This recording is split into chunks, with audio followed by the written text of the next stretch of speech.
Good evening, everyone. This is Mustafa Talks Tech, your digital marketing specialist and tech evangelist, coming at you again with another episode on the Mustafa Talks Tech show. As it has been for the past couple of weeks, we are bringing on a very special guest. I looked at my schedule, and when I was setting up my schedule for this month, I was trying to come up with my list of people that I would bring on the show. And it was so many amazing brothers and sisters that are in tech. And I was trying to curate the list down to 4 people, one person a week. And as I looked at the list, I was like, there's no way I can cut anybody off for nobody else. And so I kept going through the list. I was like, well, I can't cut this person. I'm not going to cut this person. This person got too much value. I said, they're all valuable. And so I said, you know what? I'm just going to try to go with everybody I can to get on the show in the month of November. So in the past 7 days, this is my third interview of interviewing amazing people. And it's so amazing that I didn't set it up that way. But my first 3 guests for this month have been all accomplished, amazing Black women who have their own unique contributions in tech and professionalism. So that's amazing for me to put a spotlight on amazing Black women who may not get all the shine that they deserve in this world. So with that said, I have another amazing guest tonight on the Mustafa Talks Tech show. She is Dr. Cheryl Cooper. Let me just tell you a little bit about Dr. Cheryl Cooper. My homework on this one because she's so accomplished. I didn't want to make no mistakes because I'm dealing with the doctor. But Dr. Cheryl Cooper is a cybersecurity expert. She holds a doctorate of computer science, information assurance, information system security from Colorado Technical University. She is an author. She is a public speaker. She has worked for some of the top tech companies out there. So with that said, we are very excited. I am very honored to have Dr. Cheryl Cooper on the Mustafa Talks Tech show. Let's bring her on. Hello, Dr. Cheryl Cooper. How are you? Hello, Mustafa. I am honored and really humbled to be here today. So I just want to say thank you for allowing me to be on your show and share my story and share my perspectives. Absolutely. I saw that you in September you were at the Blacks in Technology Conference and you were a speaker there. If you will, just tell me about that experience of speaking at Blacks in Technology and why it is so important that we have something for ourselves where we can speak among ourselves and speak to the tech issues. I thought that it was important for African Americans, Blacks, to have their own conference in this space because oftentimes if we are combined with other conferences, we lose our visibility. We just become another body and no one sees us and hears us. And usually we are not speaking and we are not on the stage. As you mentioned before, this month or your last few talks have been with accomplished women. But when we go to these other conferences, you would probably never see those women, those Black and those brown women on the stage. So it gives us a place to shine, but it also, this conference provided the atmosphere, the culture, the way we can and the way that we like to celebrate as Blacks and African Americans. There was so much camaraderie, so much networking, and I'm in cybersecurity, and there were other people that were there that wanted to get in, and they were just asking my perspective about, well, Dr. Cooper, where do you think I should start? That kind of relationship is often not found at these other conferences. So we need to have our own. Absolutely. And it was my every intention to be at the conference in Nashville. I have a lot of family in Nashville, so it was going to be like a family reunion and going. But as life often happens, I was not able to go this year, but it's all my plans to go next year. I think it's in Atlanta. So hope Absolutely. Yes. so hopefully we will bump into each other at the Blacks in Technology in Atlanta. Absolutely. We can further build and share information and grow. So I'm just very happy that we have something like Blacks in Technology. Because my story is I only transitioned into tech about a year ago. I kind of got the bit with the bug. Mhm. And so, as you said, I wanted to see people that look like me in tech. So I got on Mhm. LinkedIn and I found out about Blacks in Technology and was just looking for the comfort of knowing that I'm not alone in doing this. And there's other people like me doing this. And of course, I bumped into you on LinkedIn, and that was just another piece of the puzzle. And it just gave me so much comfort to know that I can lean back and I got so many brothers and sisters that are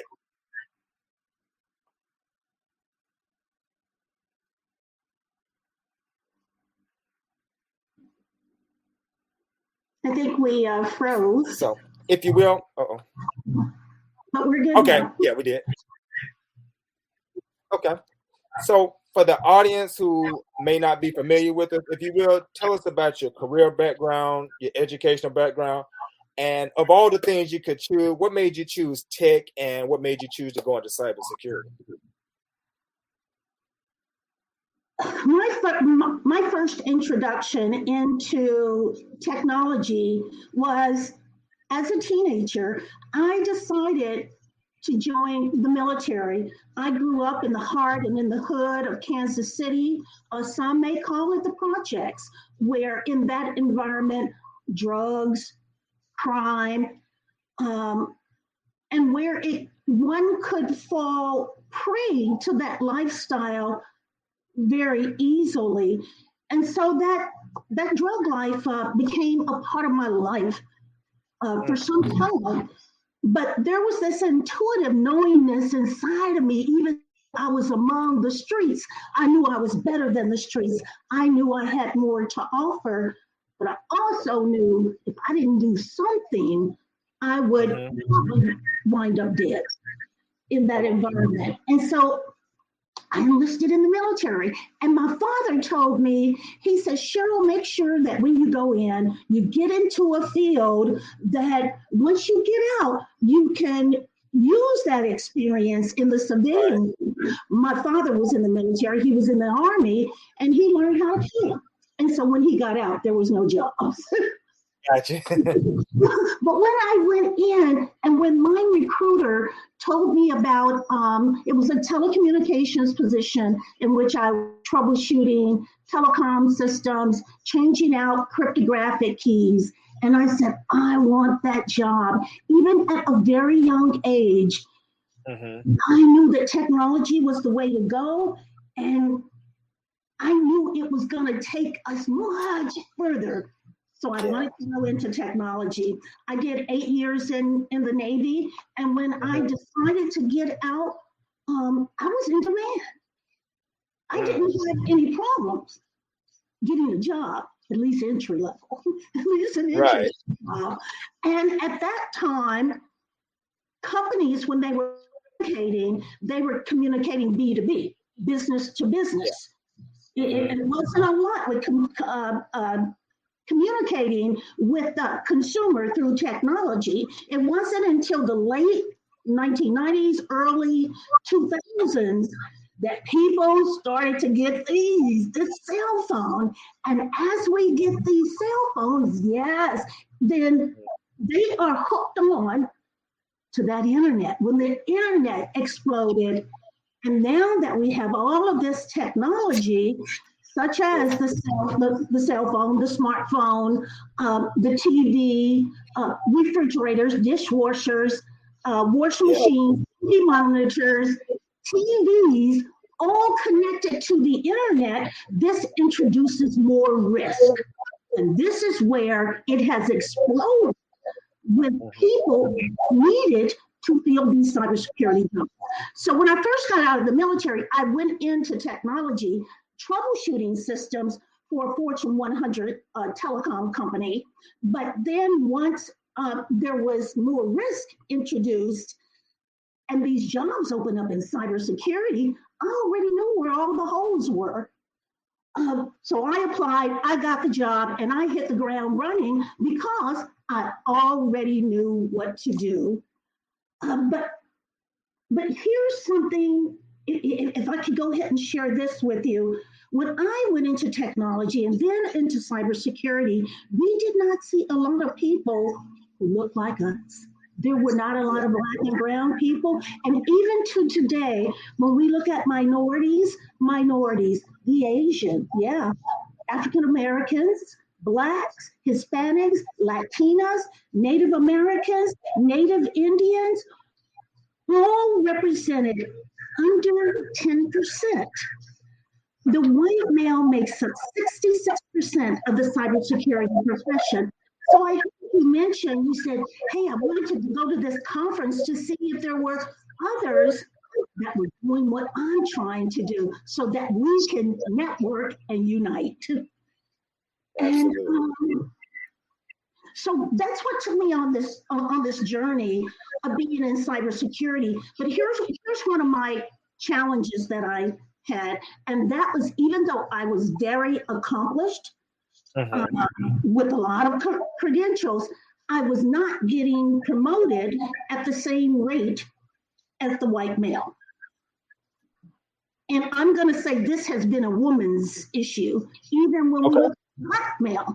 The woman is not promoted at the same rate as the male, and even more dire than the white male. So it's real for the woman that her career growth is stunted at the entry level manager. She is not getting promoted up. Get into the higher layers of the organization, such as CEO, CSO, CISO level, you don't see the woman because there's not a talent pool, and definitely not a huge talent pool of black and brown women. And so that goes back to another reason why we need these conferences for black and brown people so that we can network. Yes. That was one of the reasons why I really developed the whole Mustafa Talks Tech as a platform. My intro to tech, I just thought I wanted to get a digital marketing cert and transfer into digital marketing and then later software engineering. And I thought it was just going to be about me. And then once I started reading the statistics that only 6 or 7% of black people are in tech, and about 2% of us are in management or leadership, it owns something in me that I don't want to enter this field and just be satisfied if I get a good job and I know this knowledge and I'm moving forward. But it gave me a mission to say that if only 6 or 7% of us are in this, that means 93 or 94% of us are not in this. If 2% of us are leadership, then that means about 98% of us are not leadership, and other people outside of our community are leading the. And you know as well as I that tech is growing and it's going to dominate the future, whether we're talking about AI or VR, cybersecurity, so many different disciplines. So Mustafa Talks Tech was born out of a need to educate people that look like us to know about tech, know about opportunities in tech, and to be a resource where I can bring on people like yourself who can share the benefit, give us the benefit of your expertise so that we can learn from you and learn from others who are giants to me in this field of tech. You're my superstars. You're my rock stars when I look in this tech field. So that's what it's all about for me here. So that you kind of led right into a question that I wanted to ask, because when I was transitioning into tech, it was presented to me that there was not much racism in tech. There's not much bias in tech. Everybody's cool. Everybody's evolved beyond that. We're all sophisticated on a higher level because we're building the next tech innovation. We don't have time for those old relics of the past. And that it's just everybody's cool. But some people have some different perspectives about that reality going on in the tech field. Is there anything you would like to add to that? Well, there's whether it's conscious or conscious bias or implicit or explicit bias, it does exist. I saw it in the military, but nothing prepared me for what I would see in corporate America with racism and bias. And we see that the statistics are telling us the story, right? We're not feeling this from the gut because the statistics show us that Black and Brown people are underrepresented. So they're not getting promoted at the same rate. They are not given those jobs in tech and cybersecurity that will allow them to shine and show their value. So when those promotions come up, they have not been given the opportunity to show what they can do because those go to whites. And even we had what's the word? Oh, equal opportunity. When we said, okay, we are severely underrepresented with women in technology and cybersecurity, corporate America promoted the white woman.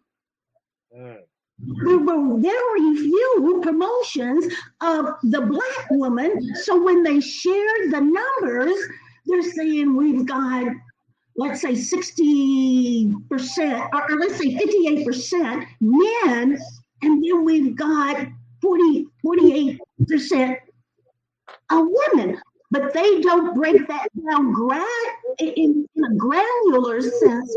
Not like you know what are the ethnicities that make up that group.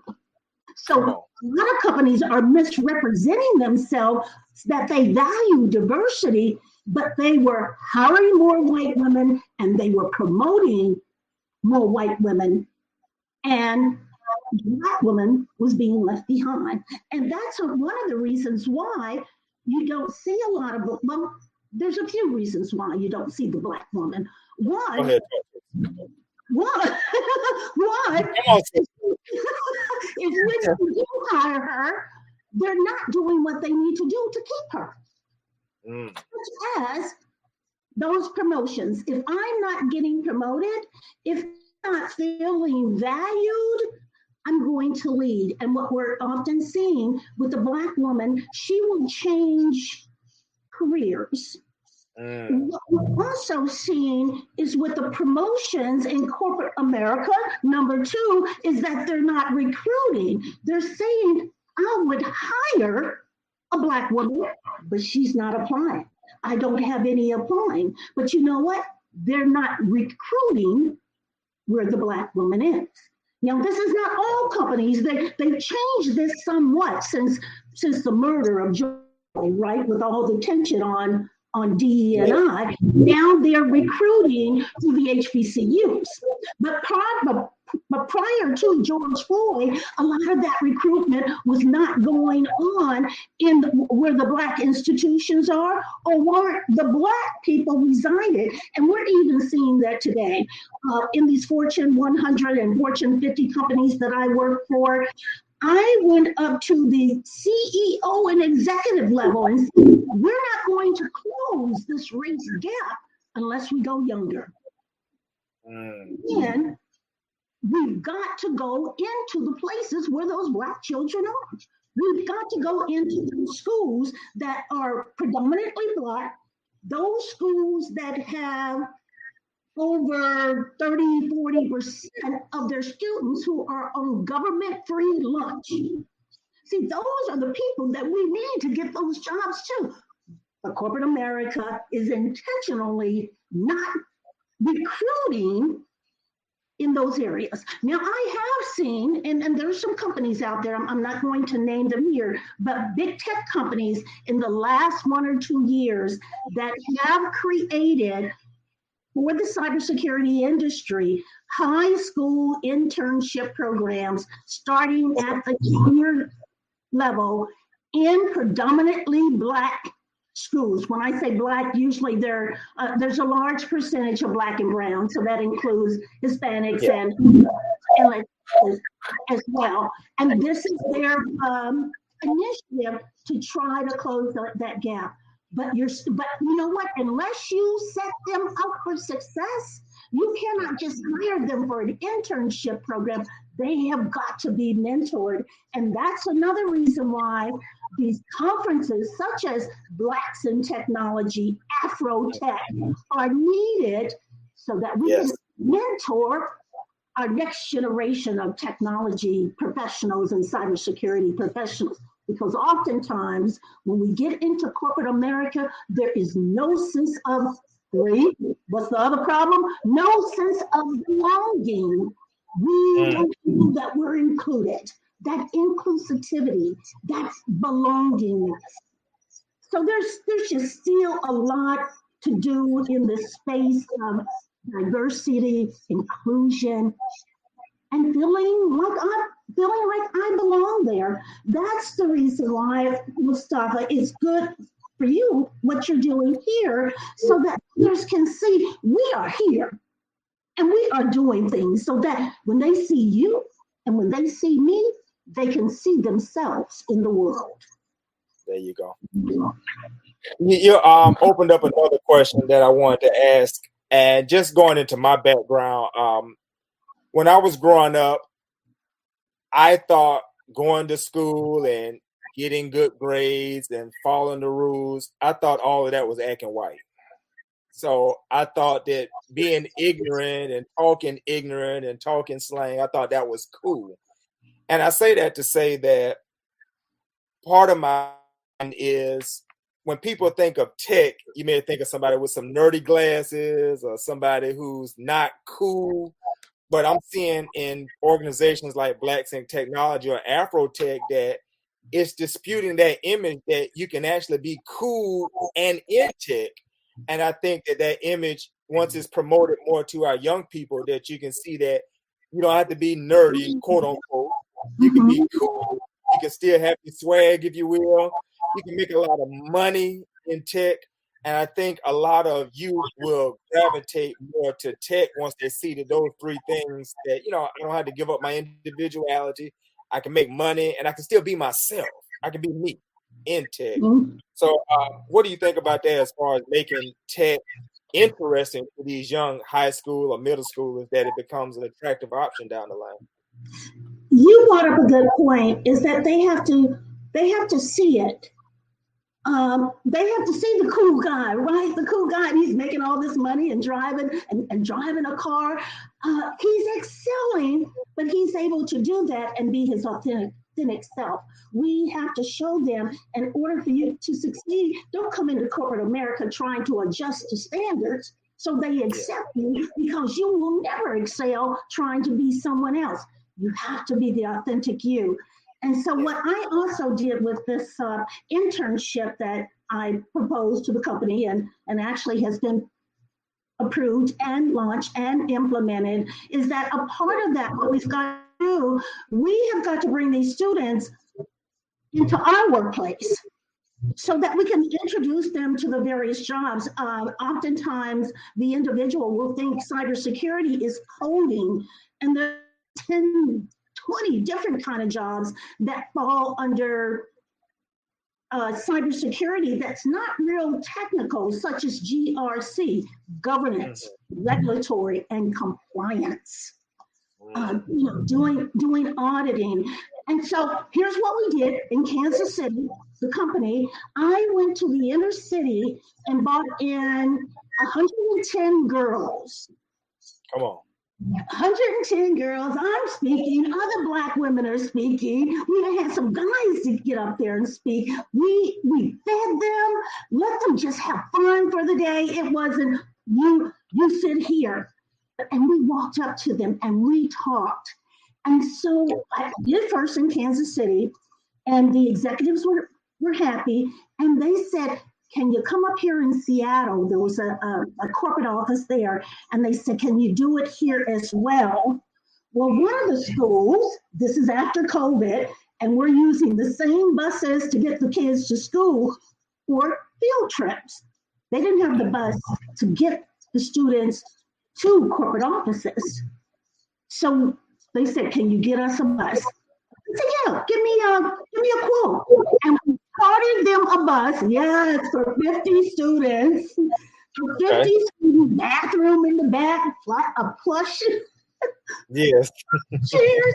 I mean, these kids were just having a ball. We treated these girls, we we treated these. I'm trying to use the best verbiage. We pulled out all the stops. Let me say this. There was Okay. nothing, we did not hold back because of the color of their skin or because they were a girl. We pulled out all stops. We had in Seattle 150 plus girls. We gave them all swag bags, swag bags with ink pens and water bottles and journals, and we gave out gift cards, and we just had a great time. And they were saying, when can we come back? Okay, I'm tired. That's not my first job, right? But I, being a Black woman myself, said if nobody else is going to do it, I'm going to have to do it. I'm going to have to make time. Sometimes we have to be the change that we want to see. Correct. Yes. So Dallas said, Dr. Cooper, come down and do this for us. I'm trying to catch up with my work. But I did.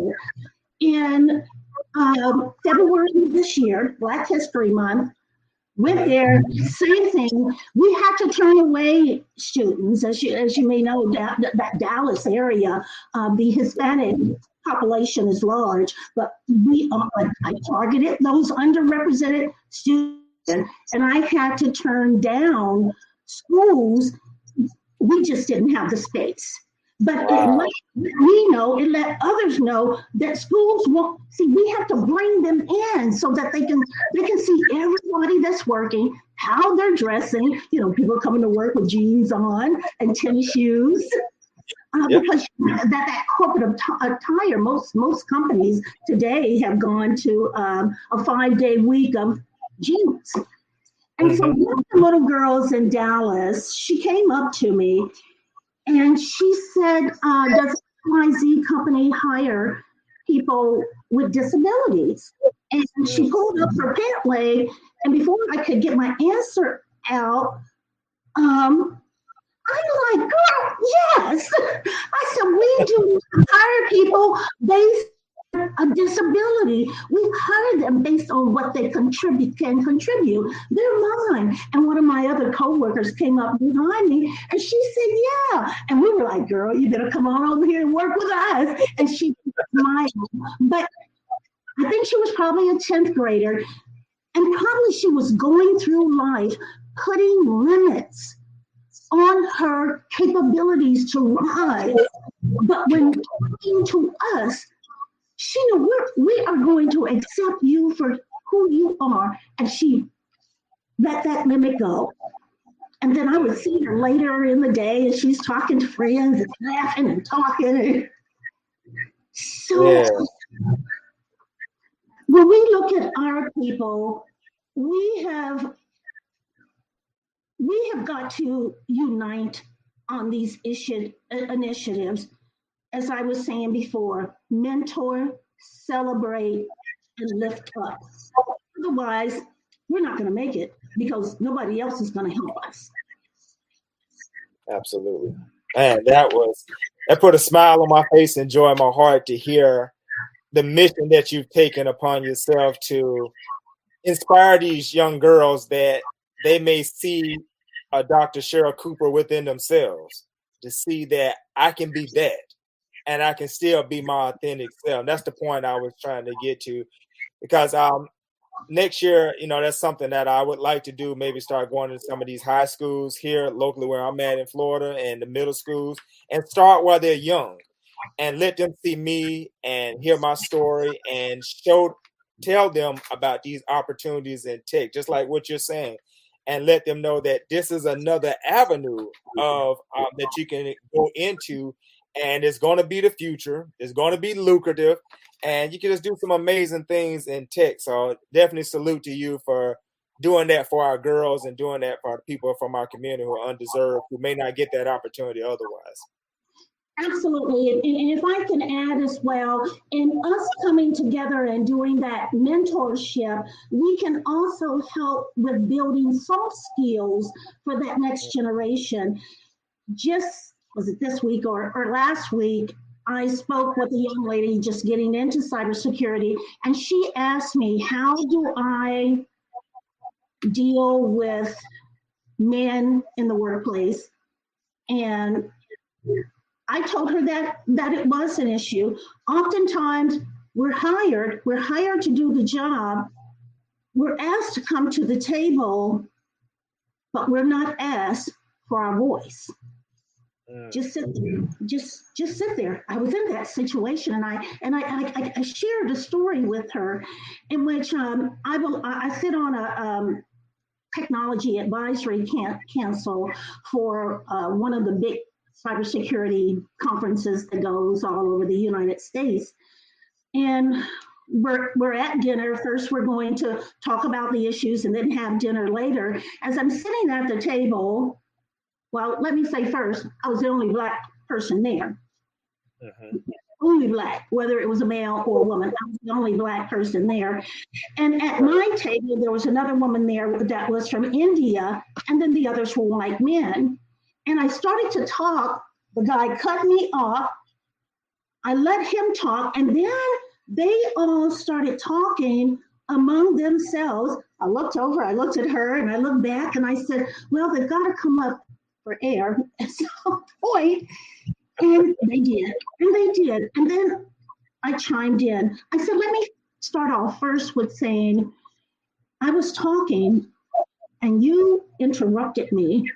I was invited to this event, to this forum, because I have something to say. I have a perspective, and I'm going to use my voice.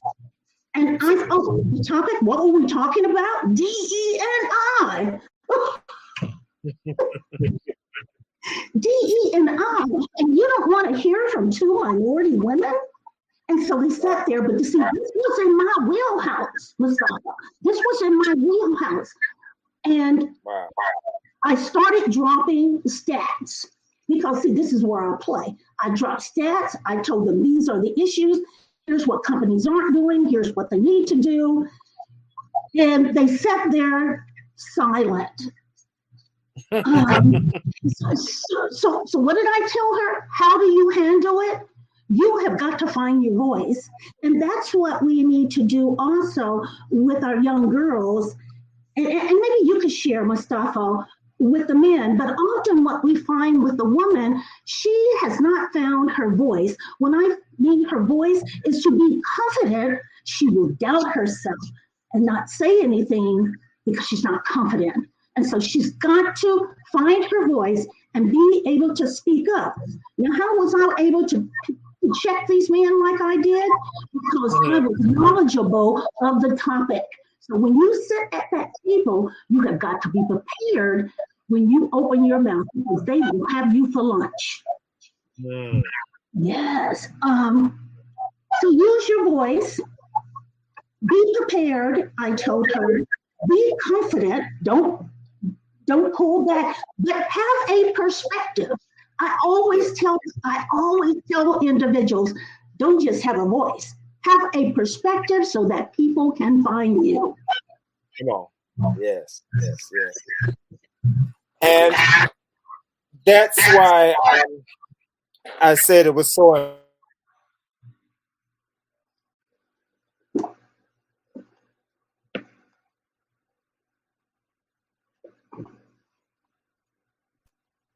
Okay, there we go. I thought I had lost you. But it was so amazing that I've had 3 amazing Black women, including yourself, this month, because in October, I had 3 amazing brothers who were the guests. And like you said, that you have to speak for the women because you are a woman. And there's only so far I can go in my empathy and understanding because I just never been a woman or experienced certain things. So by me bringing you on and other sisters, it allows you to speak to that young woman in a way that I couldn't speak to her. and able to speak into the core of her issues and like, she gets it. I relate to her. So thank you for just relating to the young women. But I'd also like to share with the listeners, I wasn't always that way. Earlier in my career, I had not grown in my knowledge. And so I was that woman who sat there because I didn't even open my mouth because I lacked the confidence in trusting myself in what I was going to say. If I was questioned, could I debate it and back it up? So I remained silent, but not anymore.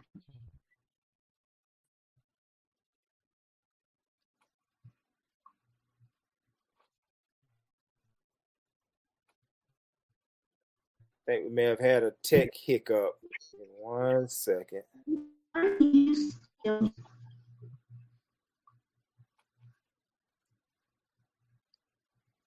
I think we had a tech hiccup. Are you there? I'm here. Okay, you were speaking and it kind of cut you out. So if you'll continue that, I didn't want nobody to miss anything you were saying. One of the other things that I wanted to add, whether you're in cybersecurity or if you decide to pursue a career in technology, one of the things that you must do to be successful, and that is to be a life learner. Always learning, and learning. As you said that, I've got my bachelor's degree, I've got my MBA, master's of business administration. I have a master's in criminal justice, and then I've got my doctorate degree in computer science. And then I have a host of cybersecurity certifications. In order to compete, you have got to continue to take certifications, go back to school, maybe take a course, go to some webinars, go to conferences, because technology is constantly evolving. And when we look at the cybersecurity industry, some of the biggest breaches that have occurred this year, and maybe some of these people have heard about those, MGM Grand Casino, Las Vegas, Caesar Palace Casino, Las Vegas, they were hacked.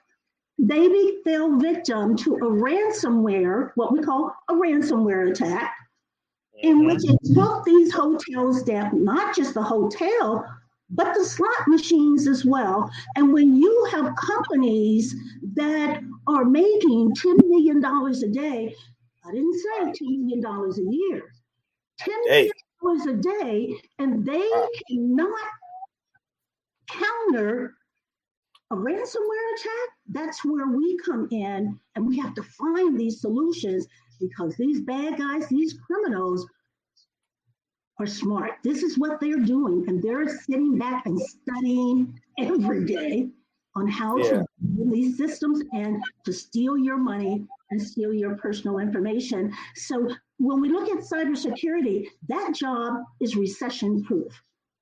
Come on. That's recession proof. So if you say, well, it may not be enough jobs out there. Today, there are 3.5 million cybersecurity jobs globally, internationally. Wow. 3.5. And there are 600, or close to 600, 550,000 cybersecurity jobs here in the United States. Wow. Yeah. And so some of your, so this is the reason why we need to communicate out to these marginalized individuals, underserved individuals, that there are jobs here that you can make 6 figures. Come on. What does 6 figures translate to? Lifestyle.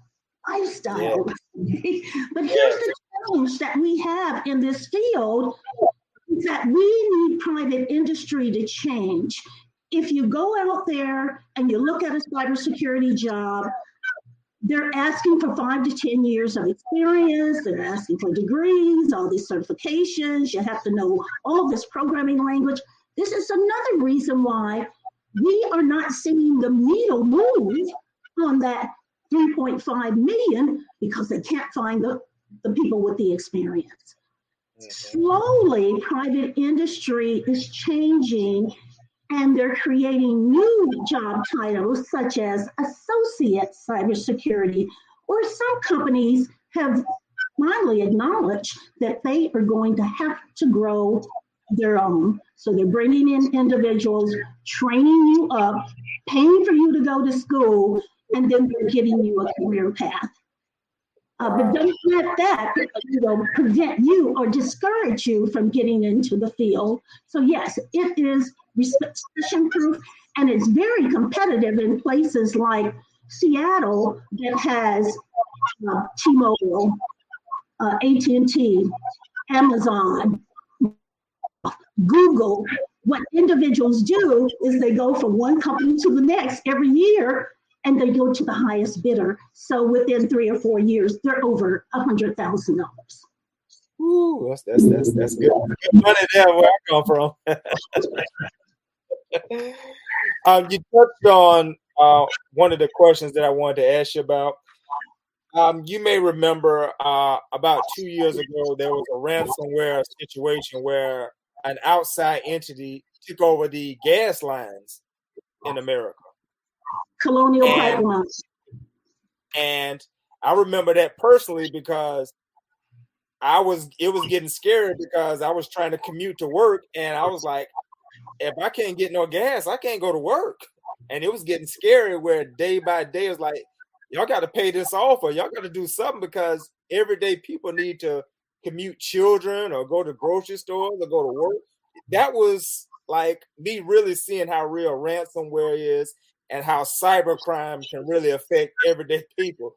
So if you will, kind of just that leads into just talking about that ransomware and how important cybersecurity and the cyber crimes, because these guys didn't come over here with guns or bazookas or nothing. They did this from an outside place, but they took over the gas lines in America.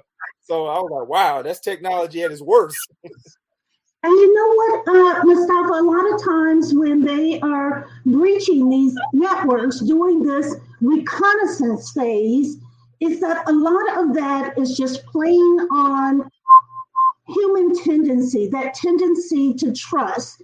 When we look at the Colonial Pipeline, the gas line, Colonial Pipeline, when we look at MGM Grand Casino, both of those ransomware attacks occurred through social engineering. And what is social engineering? Trickery, tricking you to give up information based on your natural tendency to trust. Someone will call you impersonating maybe another employee of the company, or maybe a contractor, or they will send you an email such as from Amazon. It won't be from Amazon. It'll look like it's from Amazon. Yeah. And these hackers have gotten so good emails, they look legit. You have got to really look close. But and then it will say something like, if you don't do this right now, then your access is going to be taken away. And that's when you click. And when you click, there is malicious software that has been embedded in that email, in which it starts encrypting all your data. They encrypt it, and they put a note on your computer that says, your data has been stolen, you owe a ransom, and we want $2.3 million. Yes. Now, the FBI encourages companies not to pay because they say this promotes that kind of bad behavior. But you would be surprised at the number of companies that do pay that money. Oftentimes what we see, and we're seeing now, we're talking about the cybersecurity careers, is with critical infrastructure. And we all really got to know about critical infrastructure with COVID, right? Supply chain, getting those trucks. to those grocery stores to deliver that food, water, lights, gas. That's all critical infrastructure. But from a cybersecurity perspective, when Ukraine and Russia went to war and Russia was threatening to attack the United States, critical infrastructure, corporate America, and me working for telecom. You guys know all the telecom. Me working for telecom, that was one of the things that we had a heightened awareness. Had we locked down our network and our resources, because Russia was not coming at America with a bomb, they were going to shut down America and demand ransom. And so you had all of the critical infrastructures making sure that that security was tight, providing security awareness to the employees, because the employee is our first line of defense with email, so that they wouldn't click on a malicious email and then have Russia take possession. So this is where we come in as cybersecurity professionals. And that's not just for the general public. When we look at the military, we're trying to protect all those sensitive and confidential resources. Wow. That is a lot to take in. It's fun. You know what? That's what I love about my job. It's always something new to try to figure out. And if I could share this with your listeners as well, when I was saying it's all not coding, well, probably half the issues that I work on are all problem solving. So if you're looking to get in this field, assess your soft skills. If you're a good problem solver, for example, we had a router in Russia, and all your large telecommunication wireless carriers, they're all in Russia. But the router was coming to end of life. And so we had a dilemma. Where do we purchase the router? Do we import or do we export? And as we're talking, myself, there's other VPs, but I mean, it's up to that level, VP level, engineers. Do we import or export? And what we identified, whether we import or export, we had to understand how does that process work? And when we did, we identified it didn't make any difference, because we would lose chain of custody whether we imported or exported, and that gave the Russians that opportunity to install some malicious software or spyware, right? Right. So we said, well, we know we're going to lose chain of custody, so let's go ahead and assume they're going to install some malicious software. What do we do now? It was a Cisco router. We're going to fly the Cisco people over to Russia, have them take the router down to factory default, clean it. Then we're going to do an image, an operating system, brand new, and put that on the router. But also, Russia only allows, if you want to do business in Russia, you can only use an encryption that has already been broken. So what did it tell us? You're going to monitor everything coming across the line. Right. It was going back and forth. Should we import, export? Should we go with? And then the decision came: should we stay or should we go? Is it just too much risk to just say, let's pull out of Russia? And at the end of the day, that's exactly what the company did. They said, we're not making any money over here anyway. And so they pulled out. Wow. We're creeping up on an hour, but I still have a few more questions. Are you good on time? I'm good on time. Let's do it then. Okay. Okay. We're definitely getting to that. We're going to get to that. We're going from the hood to hooded. But I wanted to ask you if you would speak to two demographics of people. Let's say there's a young person, maybe in middle school or high school, who may hear this now or hear it later, and they're thinking, what is that path to enter into cybersecurity?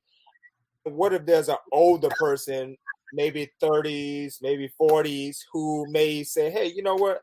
I want a career shift at this later stage in my life. What would be the path for that person? So a younger person, what would be that path? And what would be the path for a later in life career shifter, if you will? Well, we're talking about two different demographics when we're talking younger. When we look at the suburbs, oftentimes the technology, the cybersecurity career fields are being introduced at the high school level. When we go into the inner city schools, they're not being introduced to those careers. So if we're talking about inner city, is what we have to do is to work back with the Board of Education, the school district, and communicate to them the importance of introducing these programs into the school. And that's what I've seen happen in several schools across the United States. They're starting to implement cybersecurity at the high school level. So my recommendation would be for anyone who is at the high school level is to work back with your administrators on getting those programs implemented. If those programs are hard to get implemented, there is a program called Cyber Patriots. Okay. Cyber Patriot. It's an online program, and it is hosted and funded by the United States Air Force, and that's to build this next generation. It's only for high school, and you compete with other high schools around the United States. If you are in the top, I think the top 10 or top 20, the Air Force will fly you and your team to Washington, D.C. to compete in person. Yes, you're learning all the things that doing who actually do the job. They're installing firewalls. They're creating complex passwords. And they do this through that program, Cyber Patriots. There is another program called Cyber Corps, I believe. There are now some online programs for you. Yes, Cyber Corps. And Cyber Corps also has a scholarship service. Here's my motto now. When the demand is high, where it is now for cybersecurity professionals, you do not need to go get a 4-year degree. You can get it later in your career when you're maybe looking to get into management. But entry in, pick up one of these certifications. And my recommendation is CompTIA. And you know what, Mustafa, I'm going to send you this information. Maybe you have an email list and you can send it out. But it would be CompTIA Security Plus. It is, are you familiar with it? No, ma'am.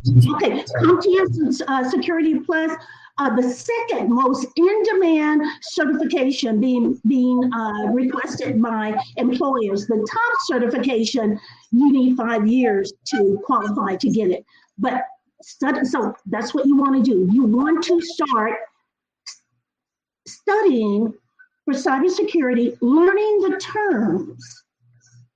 So you got your book, you're studying, and you feel good enough about it, you're going to sit down and take the certification. The next thing that you want to do is start networking. I don't know anyone in cybersecurity. Join one of every big city. There are some of the same cybersecurity organizations. Join one of those and go to their monthly meetings. So you're learning about what's happening in the industry, and you're networking. You're building your network, even at 17, 18 years old. Okay, so you're studying, you're going to get that certification, you're going to join an industry association, start going to some chapter meetings. But these conferences that come through every year, they come through 5 or 6 times. The industry did not let students come to these industry conferences? Because they are sponsored by the vendors. And vendors are looking for people to come in the profession so they can court them to buy their product. Mm-hmm. But they're changing that now. They're doing their part as well to build this next generation. And now they're saying it's okay, but they've realized as well, this is our new customer. Right? That's our new customer. So if they can start seeing my logo and hearing my name now, when they do go somewhere to work, they're going to think about those vendors that they met at that conference. So we're seeing now more the high school student and the college student, traditional college student, coming to these conferences. And the ones here where I'm located, this year, I had them come and I put them on the stage. I'm an advocate. Let's get them ready now. Don't put them out. Because let me tell you something. The youth today, I mean, they are smart. There's things that they know now I didn't even know. But they got these college students who were freshmen, sophomore, and they were majoring in some computer science program, and they had something to say. They would cut us off because I was on that. We had the students on one side of the stage, and then we had the professionals on the other side. And when that conference was over, they were like, wow, I didn't even know this existed. Yeah. And let me tell you, we had a diverse group. It was a woman, it was a Black guy, white guy. And then it was Korean, Asian.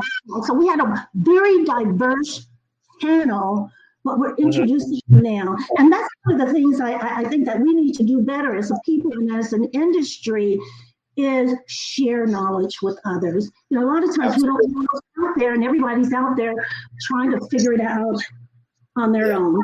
Okay, so you got the certification, you're going to get the certification, you're going to network, you're going to go to conferences. Something else I was going to say here, the association and the conferences and your networking. I've got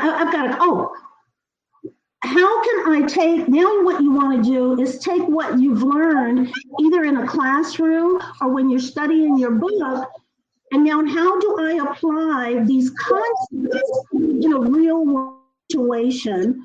So here's where you want to probably sign up for get a couple of subscriptions to like InfoSec, Hacker News, about all the different breaches that have occurred.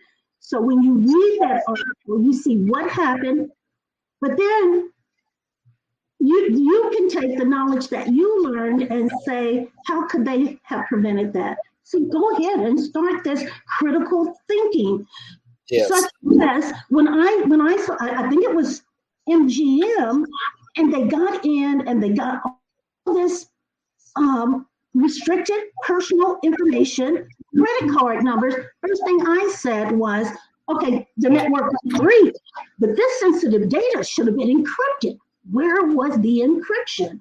Because if the bad guy stole the information, it would have been worthless if it had been encrypted. This means it was not encrypted. Yeah. Then my thing I said, what we need to do on our networks, we have to already assume that your password has been stolen. That's the reason why it's important that we're rotating those passwords every few months. Because that is true. They probably already have your passwords as 4 or 5 years ago, 145 million customer accounts were stolen from Equifax, the Equifax breach. And then we never heard anything. We're like, what are they going to do? They probably already have them. They have them. What we need to do, when I said, well, when they got in, where was the MFA? The multi-factor authentication. So if they used a password, where was the other token, fingerprint, the iris scan to authenticate to that system to get in? So those are how, when you're using your critical thinking on how could they have better addressed the risk. Yes. And then, okay, so you got the two subscription. The other thing, free webinars. You know, I know people who have learned, not people, it's not a lot of people, but I know a guy who learned how to install an engine in a car from watching YouTube. I believe you can learn anything from YouTube. It's a free source, a lot of good content for cybersecurity on YouTube. Can I say, I'm not a mechanic by profession or ASE certified, but I have learned how to do minor repairs on my car. I literally have the phone propped up. I got my tools in one hand. I'm doing this. I'm rewinding the video. How did he do that? What did he take out? And I've been able to do minor repairs, like you say, just watching YouTube videos. I never went to mechanic school or anything, but I can do some minor routine repairs and save a few bucks in the process. So you're absolutely right. And I said this before, I'm going to stress it again. Get yourself in a network. I'm a believer when people are, find you a mentor. I've got this all written out somewhere. Find you a mentor. And it doesn't have to be one, because we all come with a certain set of skills, knowledge, and perspectives. Often people hear, find you a mentor, but I've never heard anyone tell me when I was coming up, find me a community of mentors, not just one. So don't pay for anything, not now at least. There's a lot of free resources out there. Also look up Department of Homeland Security. They have a program. They will pay for your cybersecurity degree. And let's say it took you 3 years to complete your cybersecurity degree. The only thing that they ask back is that you come and work for them for 3 years. Work for Homeland Security and have that on your resume. That's often another one of the challenges in this field. You get the in-classroom experience. Now you get out, you don't have any experience. With this, you get a 4-year degree, you complete it in 3, right? And then you are guaranteed a job. There's also a cyber course. They have scholarships. Amazon has a scholarship specifically for Black people, $50,000. They give you $10,000 a year to complete your 4-year degree. So you just have to know where the money is. Absolutely. What do you think, if any, goal is of like boot camps, where you hear some of these boot camps coming up where 6 months to a year where they're preparing you for cybersecurity careers with certs? What do you think about that as also an avenue to get into cybersecurity? That is another alternative. And I know lots of people who have gone through the 6-month boot camp, several universities out there that provide those. And I was a professor at one of the schools that provided the 6-month boot camp. And it had changed so much from the time I started teaching. And when I said change a lot, they're giving the student more hands-on experience. Before, when I started teaching in computer science and cybersecurity, it was a lot of theory.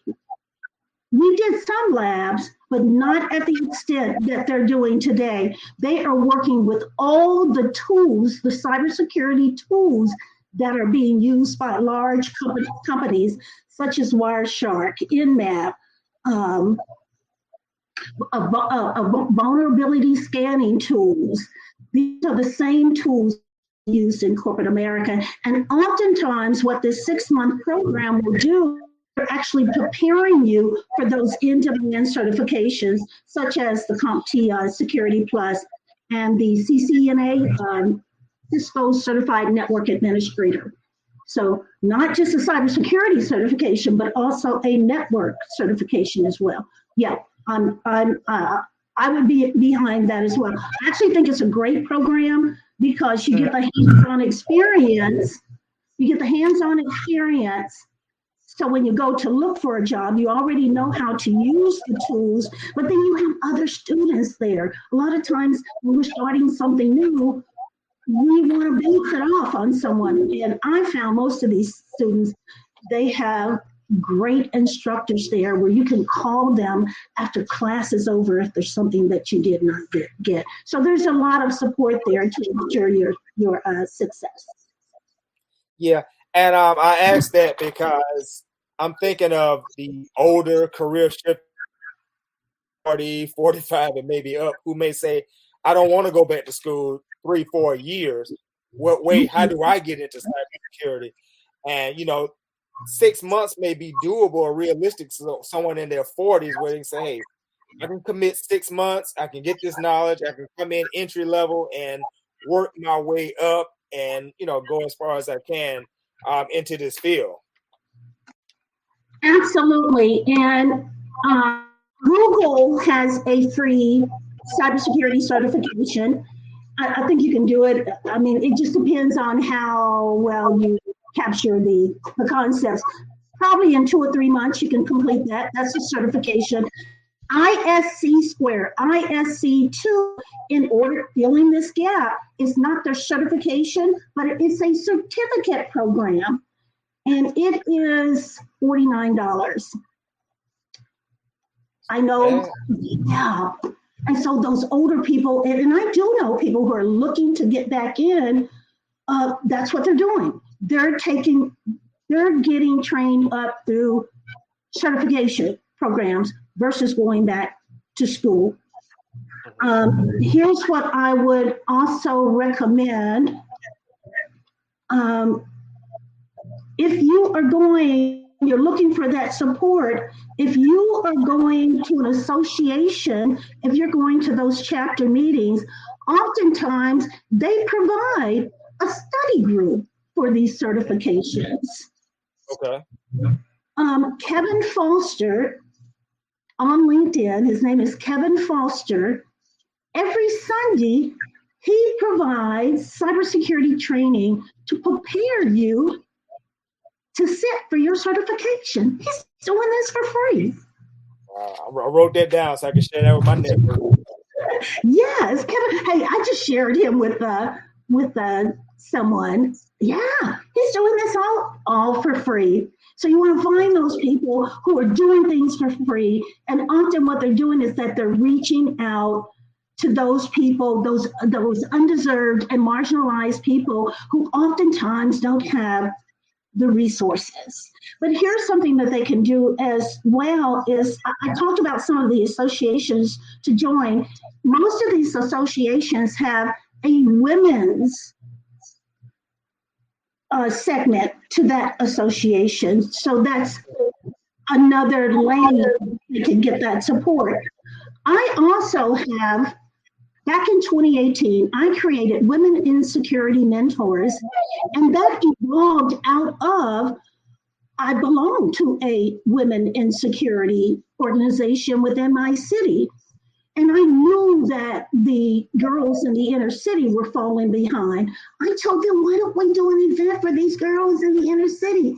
And they said, sure, that's not our base. I pushed it again. They said, don't waste your time. It's a waste of my time. Do you see the thought on this? Because these were Black kids. They don't want to learn. That's not what they said. But they said, wow. That's a waste of. They said, we're doing this for you. And I really thought that they were. I said, don't waste your time. Wow.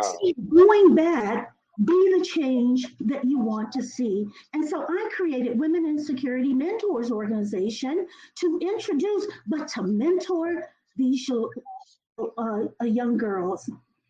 And so that's what I was doing too. I would get me a venue. I would bring the students in. I'd tell them all about the career field.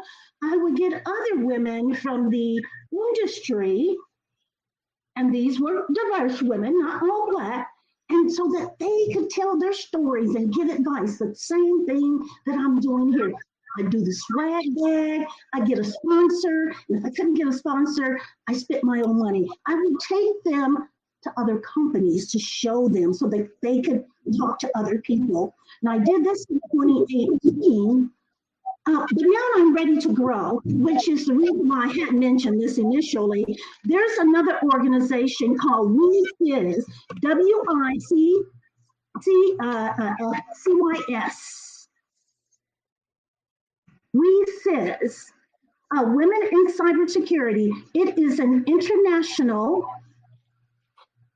organization with chapters or affiliates across the United States.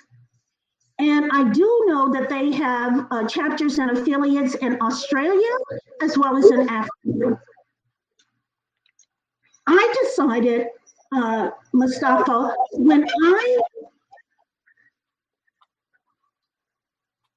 I decided when I was looking to grow my Women in Security Mentors organization, I needed to do better with the mentoring. Like I was doing it all. And so Women in Cybersecurity, they actually have a mentoring program. And since it's all online, they do the mentor match. They also have a cybersecurity training in which they have partnered with other organizations.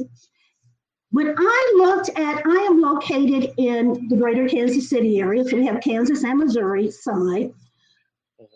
I looked to see if there was an affiliate in my area. There's not an affiliate.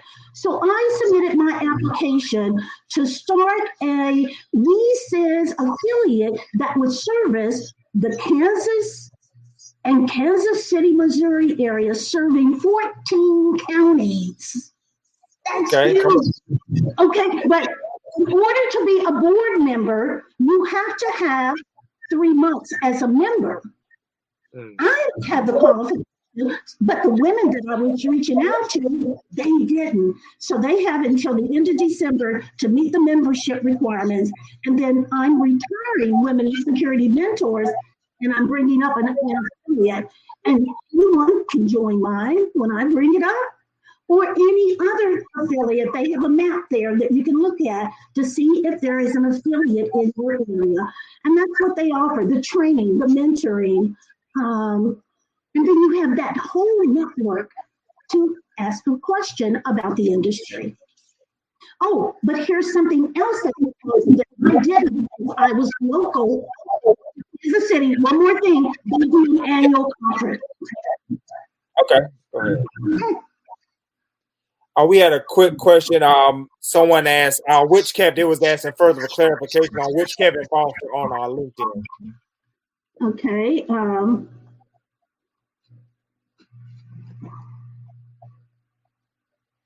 Well, one thing, he's Black.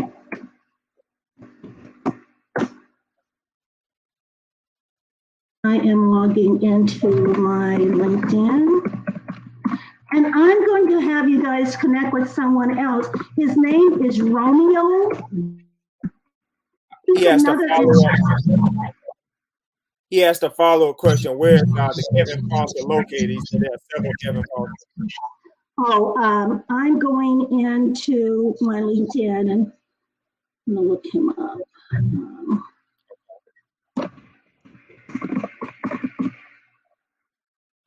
He's a director of cybersecurity.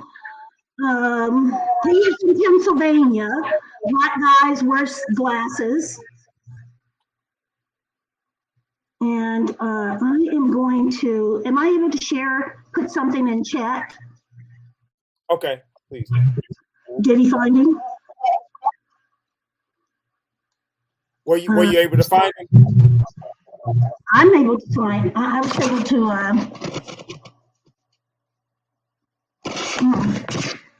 Oh, here we go.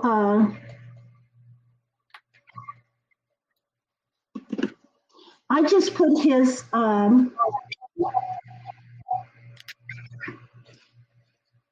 Did you see that? I just put it in the private chat. His link. It didn't pop up on my end. The person responded, thanks. So I think they may have found him. Yeah, it's Kevin J. Juliet. Kevin J. Foster Sr. Also, have them look up Romeo, Romeo, Gardner, Gardner, He's another Black guy, sharp guy. I met him. We were both teaching, and he was one of the professors too, but he was teaching at another university.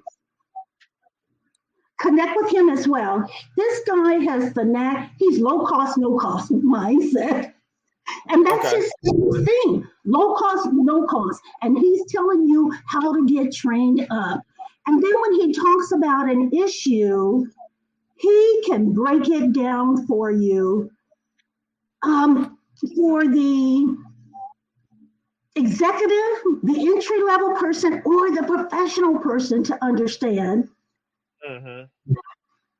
And that may be because he is an instructor. He's an instructor. Mm-hmm. And he taught all the cybersecurity courses from security to networks and understanding routers and Romeo Gardner. And let me know if he found him. Okay. To the person that's listening, were you able to find Romeo Gardner as well? Okay, he said he's already connected to Kevin. Oh, okay. Oh, he's connected to Kevin. And then what about Romeo? What about Romeo Gardner? Gardner.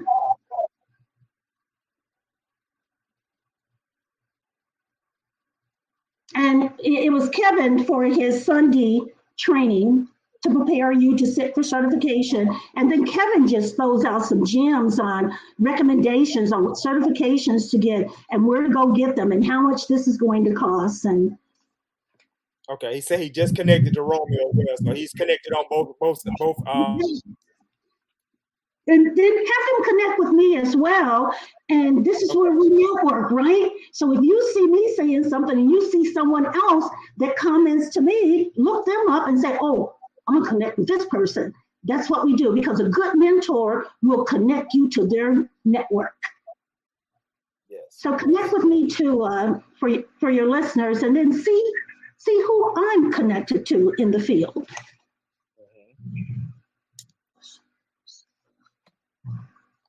Okay. You kind of addressed it. I just want to go back just to make sure I got it. Because when I do the interviews, it's educational for me as well as I hope it is for the audience. So sometimes I'm asking questions just for my own personal curiosity that I want to know certain things. It has you spoke on a little bit about how since the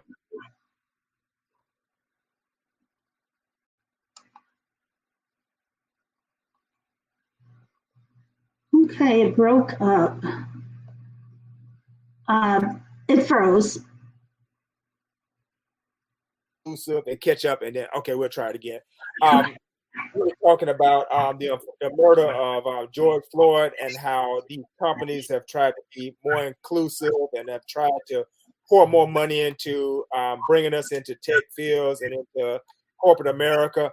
Would you speak just a little bit more to that, if you will, just for the audience and for my own education? Well, I'm sorry, no.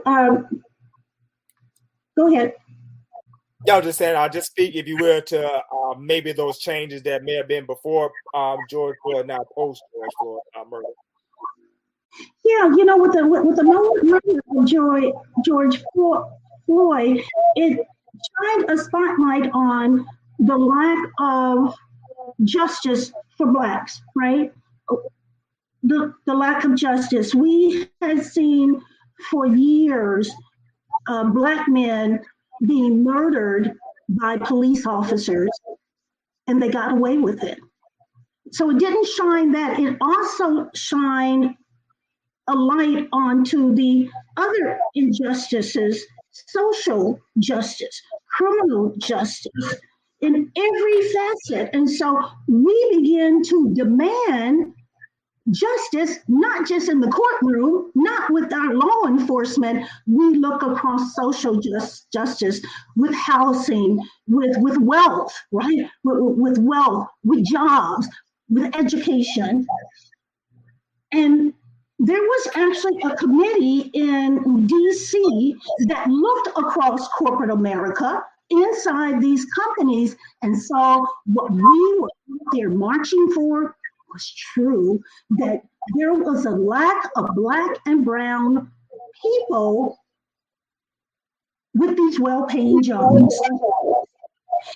And so what we saw, the aftermath of George Floyd, we saw the number of DE&I, diversity, equity, and inclusion officers that were hired by these companies. And we saw an increase in the number of marginalized and underserved people getting hired for those jobs.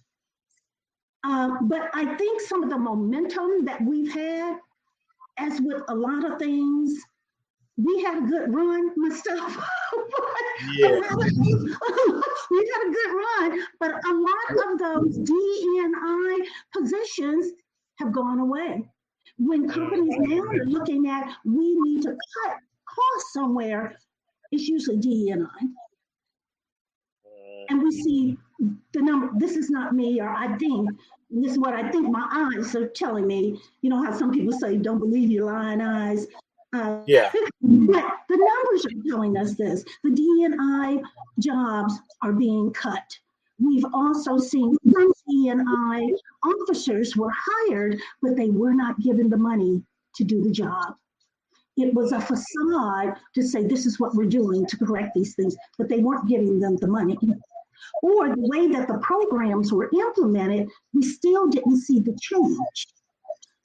What do you mean by that, Dr. Cooper? Well, companies are saying, we will hire Blacks if they hire, but they didn't even recruit. If they went back and looked at who was applying, they would have seen it was all white people. That would tell a company, you're not recruiting in the right place. If all your applicants were white, no Blacks applied, look at your recruitment process, not who applied. So that's where we did see more diversity officers going back to that belongingness, right?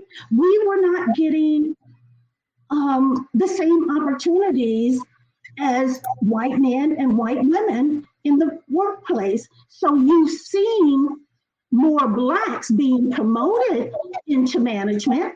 You saw more Blacks promoted into executive positions, but still you only see Blacks represented at that CEO level around 3%. See, so there's still a long way to do. I mean, there was such a gap. There was so much work to do. We saw some progress with the aftermath of George Floyd, but there was so much work to do, and there's still work to do. And oftentimes, now this is my own perspective, I believe with the Black woman and the Black man, if they are promoted and placed in that position to show, see, we value diversity, they are not given the support to succeed, and that individual fails. Set up to fail.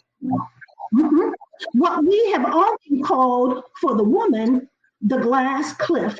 And this happened, if you guys look it up, with J.C. Penney's. J.C. was already in chaos, closing stores, losing customers. They hired a woman CEO. We call it the glass cliff, but they continued to close stores, and then they fired her. But see, they were already in chaos. She was already going to fail. And we see that happening with the Black woman and the Black man. So, what's the answer? What's the answer? What's the answer to close the race and gender gap? Well, I believe the first thing that we have to do, we've got to incite our youth to be interested in these jobs. So if you don't live in that community, you need to go in that community and start mentoring and supporting. We need to also motivate and inspire those Black and brown people who have made it to come back and get someone from your neighborhood.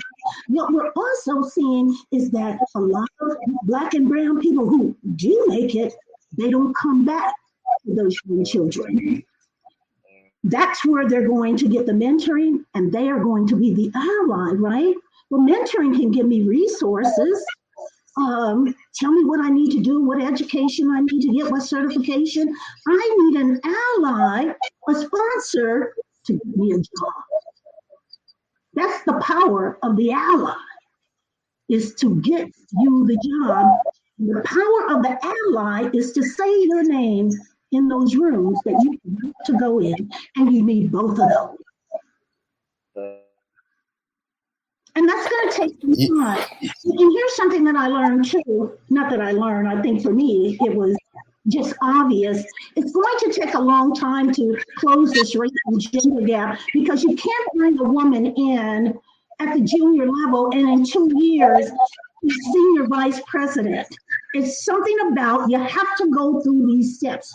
You have to mature into that position, and it comes with experience. And that could sometimes take 10 years, and we don't have it. That's where we need the mentor and the ally to support that individual while they're catching up, because of the lack of equity that we've lost when you're not promoting the underserved. Wow.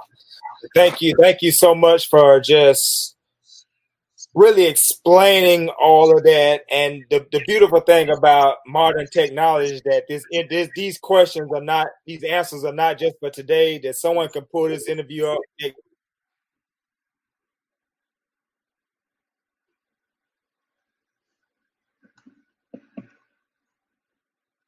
and get that direction to know which way to go. So it was so vitally important for me to have you on there, so that our community could just see a person in a position of yourself, that this is not a person that just started doing this 6 months ago or 2 years or 3 years. This is a 20-year vet in this field, giving us free game, if you will, giving us jewels and gems and information.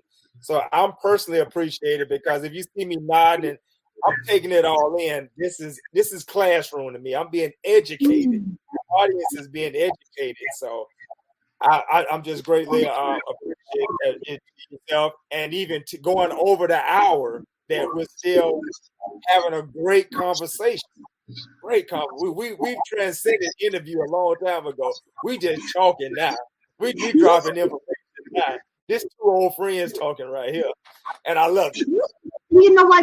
But you can see that this is my passion. And oftentimes what is our passion is because we've experienced it. And I've experienced not having that mentor, not having that ally, doing it on my own. Nobody dropping gems for me. Yeah, so I want to go back and get the little girl that was me and help her. And that's the reason why I know we're gonna wrap here. I ended up writing this book, Hood to Hooded, and this is actually my memoir. That when I set out to write it, I didn't set out to write a memoir because of past. I made lots of decisions that were not in my best interest.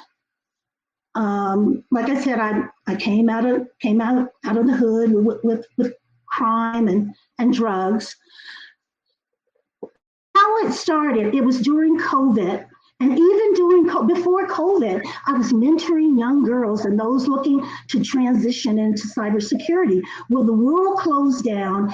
I couldn't get to my base. So I said, I'm going to write a book, tell my story, not my story back there, but my story as a professional.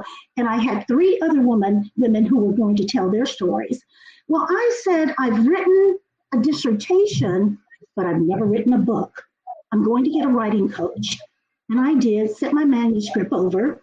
And she said, listen to me, hear me out. She said, this is 2 books. And she said, you need to tell your story first. She said, because your reader, those young girls, they don't care about that DR in front of your name. they want to know how you did it. And I didn't want to. I didn't want to, tell all my business. I wanted you to see what we talked about today. Veteran, well put together, accomplished woman. And she said, you just don't know how many people that you're going to help. And so I prayed on it, and I wrote my memoir, Coming Out of the Hood to Walking Across That Stage and Getting Hooded. And I talk about the lessons that I learned. And we talked here about voice, but one of the things I also talk about in my book is that when we consistently suppress our intuitive knowingness about our greatness, and instead we look to others to validate us, to approve us, at that moment, we instantly give our power away.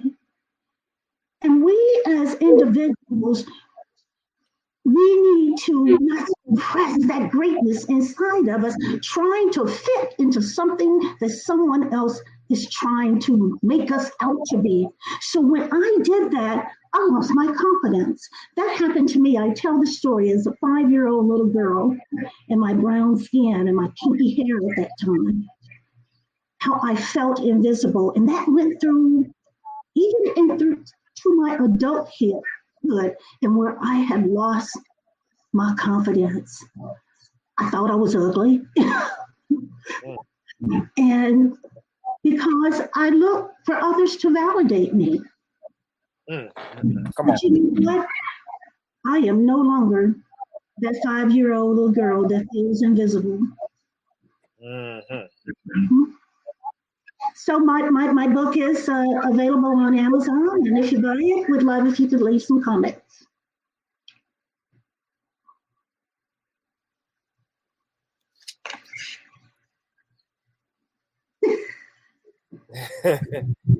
Someone said your book is a movie. I really do. I speak. I actually do a keynote around my book, around my story.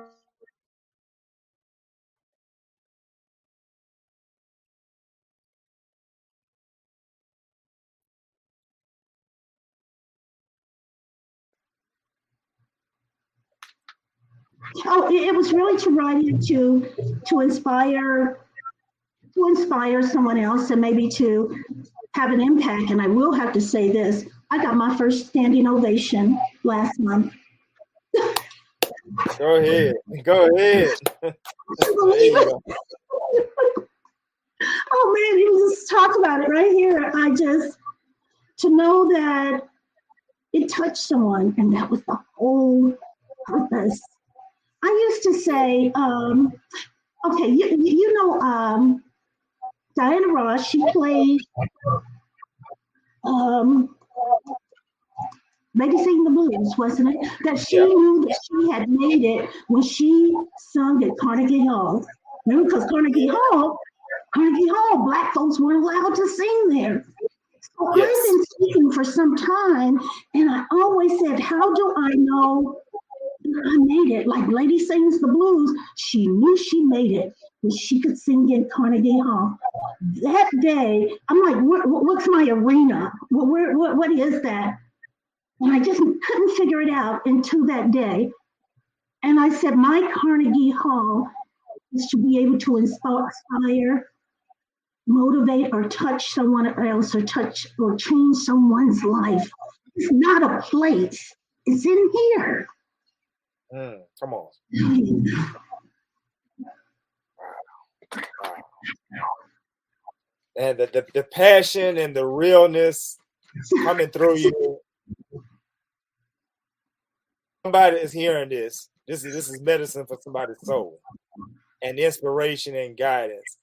Because the book, From Hood to Hooded, that you're saying that I had to start from the bottom and I had to grind my way up.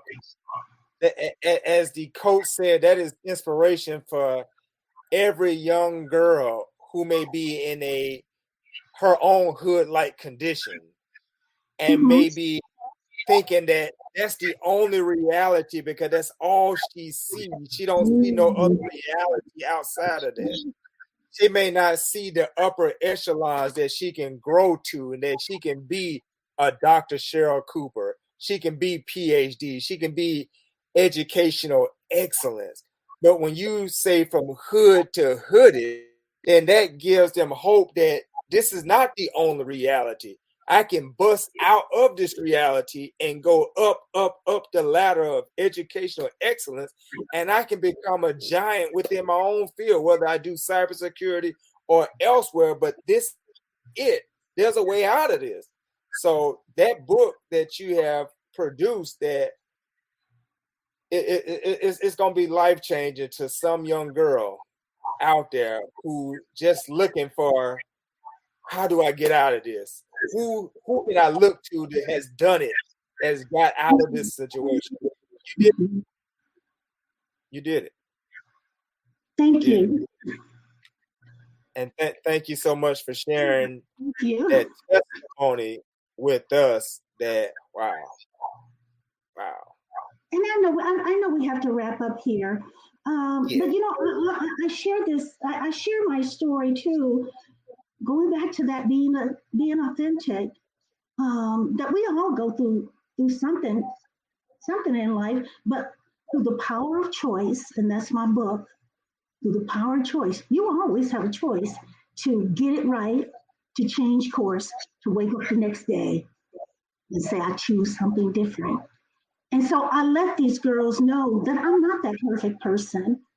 And so after I was done speaking, they're eating lunch, and we're just walking up. One of the girls came up to me and said that she's got a friend that's doing drugs. She's been talking to her, but the girl keeps doing drugs. She said, I don't know what to say to her to get her to stop it.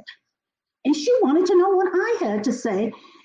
And I told her that I had to reflect on my own. I could only reflect on my own experience because I'm not a counselor.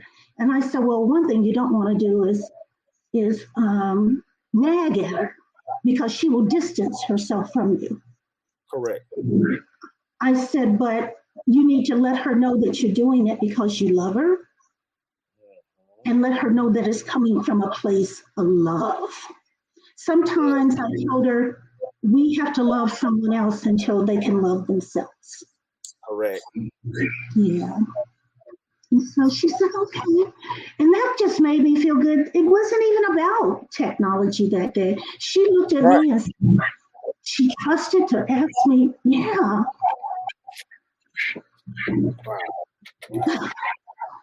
Wow. So Well, it's just those little things that give you that fuel just to keep going. Yes. Back to the mentor. Mm-hmm. Yep. Which oftentimes, and I'm saying I'm not saying everyone doesn't need mentors, but what I'm saying is that that's where our greatest pain, it is in the Black man and the Black woman. The Black man and the Black and brown man and the Black and brown woman is where our greatest pain is. And that's the reason why I stress this importance of mentoring. Yes. Absolutely. Well, as we get ready to land the plane, it's been so many good points. I'm going to listen to this again myself over the week. Just enjoy and learn. And I just want to thank you again for accepting the invitation and deciding to come on to Mustafa Talks Tech Show. I thought we was gonna bank it about an hour or less, but this has just been just so good that the time, it hasn't been like, man, it's been this long. It's just seems like just time just going by quick, and it's enjoyable every moment. And from the comments that I'm getting, and people are texting me on the phone, the audience is enjoying and they're engaged and learning and really enjoying your energy. So thank you again. I'm going to give you the floor to close out. Is there anything that you want to say that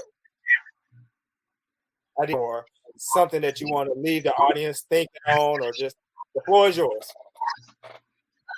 Well, the first thing I want to say is just thank you so much for having me. I am humbled to be here. I want to thank all the listeners that took time out of their precious day to come spend the evening with us. In reference to technology, cybersecurity, the jobs are abundant. And there will be new jobs, as we talked about this evening, with new technology, with robots, with quantum computing, and with artificial intelligence. So I hope that you do seek out these jobs because in order for us to be great as a country, we have to have the opinion from all, not just some. Get yourself a mentor. And I'm going to close this out with you because we all have hardships in life, and that maybe you cannot control all the events that happen to you in your life, but we have the power to decide how they will define us. And so thank you again. Thank you. Well, with that, we will close out this interview slash discussion slash classroom with our amazing guest, Dr. Cheryl Cooper. If you are on LinkedIn and you're not connected to her by chance, please look up Dr. Cheryl Cooper, connect with her, follow her, keep up with the information. I've been connected with her for a few months, and she's always putting some informative information. She writes informative information, and it's just been a thrill to be connected with her. And I highly encourage you to connect with Dr. Cheryl Cooper on LinkedIn. And with that, we're going to close out this interview.